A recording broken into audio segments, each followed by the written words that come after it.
ভোরের আলো তখনও ঠিকমতো ফোটেনি, কিন্তু সেন্ট্রাল লন্ডনের হোটেল ডরচেস্টারের সামনে তখন ঢল নেমেছে নেতাকর্মীদের। গা শিউরে ওঠা হিমেল বাতাসের মাঝেও চোখে মুখে জলজল করছে প্রত্যাশা।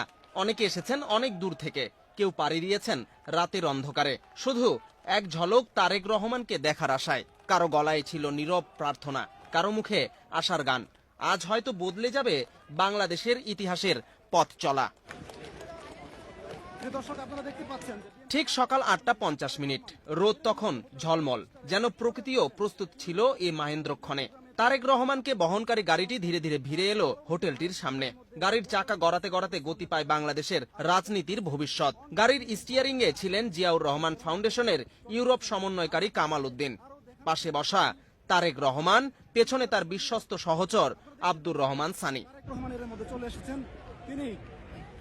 চারিদিক কেঁপে উঠল করতালিতে, স্লোগানে, হর্ষধ্বনিতে। তারেক রহমান জানালার ফাঁক দিয়ে হাত নাড়ালেন, যেন হাজারো নেতাকর্মীর হৃদয়ে আলো ছড়িয়ে দিলেন এক নিমেষেই। হোটেলের দরজার কাছাকাছি পৌঁছেই গাড়ি থেকে নেমে আসলেন তিনি। নেতাকর্মীদের দিকে আরও একবার ঘুরে তাকিয়ে আবারও হাত নাড়ালেন।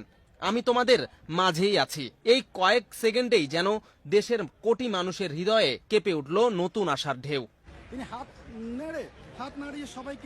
ভেতরে হোটেলের অভ্যর্থনায় অপেক্ষায় ছিলেন আরেক কিংবদন্তি নোবেল বিজয়ী ডক্টর মোহাম্মদ ইউনূস। এক যুগান্তকারী মুহূর্তের সূচনা হলো একান্ত কুশল বিনিময়ে।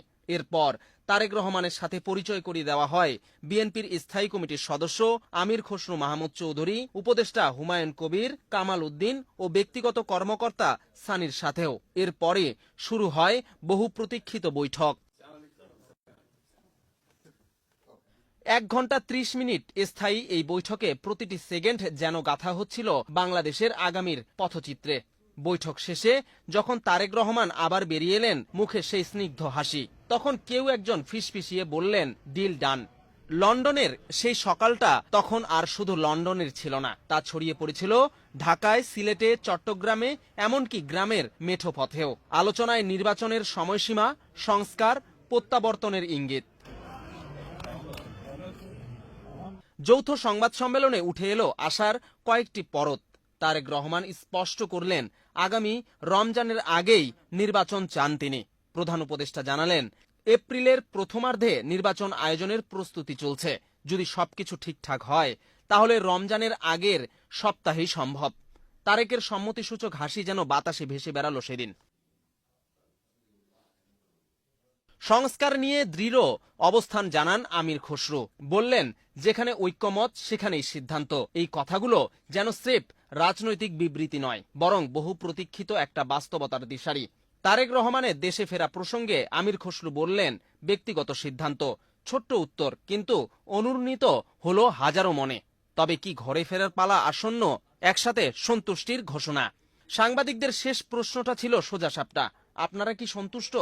উত্তর এলো একসাথে, এক কণ্ঠে, আত্মবিশ্বাসে পরিপূর্ণ, নিশ্চয়ই সন্তুষ্ট। আসলে এ বৈঠক, এ সকাল, এ হাত নাড়ানো সবই মিলিয়েছিল এক প্রহেলিকার মতো আশা। অনিশ্চয়তা কাটিয়ে বাংলার ভবিষ্যৎ রাজনীতিতে নতুন সূর্যোদয়ের প্রতীক্ষা। আর তার কেন্দ্রবিন্দুতে ডরচেস্টারের সিঁড়িতে দাঁড়ানো এক তরুণ নেতার হাসি মাখা মুখ। লন্ডনের এক সকালে ইতিহাস তারেক রহমানের সাথে এক পৃষ্ঠা উল্টে দিয়েছে।